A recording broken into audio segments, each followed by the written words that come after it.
The second step in creative reading is to do the book report. So to get to that material, go to the right and select the creative reading. From there, you want to scroll through the pages until you get to the book report, and then you can begin. So you want to ask leading questions to get students to fill in all of this information. So we would start at the top, and you would just simply ask, what was the title? And then students will tell you pumpkin time. And when they respond, you can go ahead and write that in for students to follow along with you. And then you continue on for the rest of this line.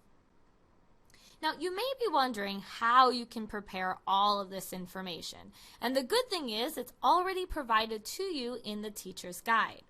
So, all you need to do is think of the right leading questions to fill in the blanks. So, for example, in this book, Pumpkin Time, the student's problem was that they got lost in the maze. So you could say to the students, oh, what was one bad thing that happened? And maybe they'll say, oh, the kids got lost. So you would go ahead and write that in, kids got lost.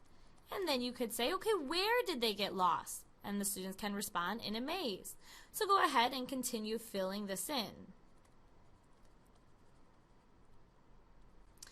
And you would continue on until you have completed everything you needed to for that day. Now there's a couple things to keep in mind. The first thing is, in the teacher's guide, the exact sentences will be provided to you.